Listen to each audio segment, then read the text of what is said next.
விதிகளின்படி குற்றம் சாட்டப்படாதவன் என்று சொன்ன இந்த சவுல் ව්‍යවස්ථාව අනුව කිසිම වැරදක් නොකරපු එක්කෙනෙක් කියලා කියපු ඒ සවුල්. இதே சவுல் அப்போஸ்தலர் 8:3 මේ සවුල් මේ ක්‍රියාපොත 8:3 කියනවා. சவுல் வீடுகள் தோறும் நுழைந்து ඒ සවුල් මේ ගෙවල් පතා මේ ගීලා யார் இந்த யார வீடுகள் කාගෙන් කවුද මේ ගෙදර கிறிஸ்தவர்களுடைய வீடுகளுக்குள்ளே புகுந்து ක්‍රිස්තියානි ජනතාවගේ නිවසට යනවා. புருஷர்களையும் ஸ்திரீகளையும் இழுத்து கொண்டு போய் එයා පුරුෂවරුද ස්ත්‍රීවරුද අදගෙන ගීලා இந்த இழுத்து கொண்டு போறது என்று சொல்லும்போது අදගෙන යන්නේ කියන්නේ சும்மா இழுத்துட்டு போறது இல்ல, නිකන් අදගෙන යන්නේ එක නෑ. எப்படி ஒரு மிருகம் කොහමද ඒක සත්‍යෙක්ව அது அந்த அப்போஸ்தலர் நிருபத்தை எழுதினது லூக்கா. ඒ මේ ක්‍රියාපොතේ ලියපු කතුවරයා ලූක්. லூக்கா ஒரு ரோமன்.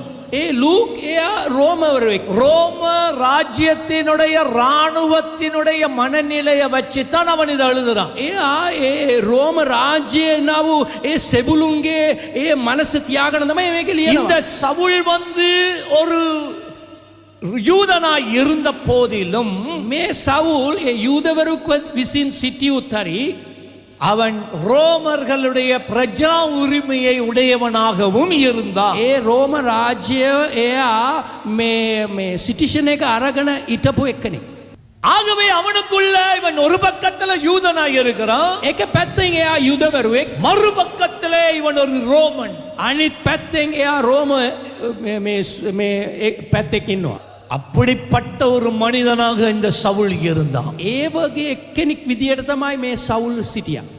இந்த மனுஷன் தான் என்ன தெரியுமா சொன்னா, මිනිහෙක් තමයි මොනවද කිව්වේ? நியாய பிரமாணத்தின்படி நான் தவறு விடாதவன்.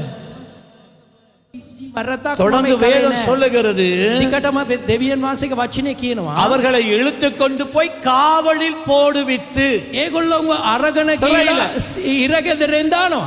சபையை பாழ்கடிக்க பண்ணினானாம். සභාව එයා විනාශ කරා. பாருங்க,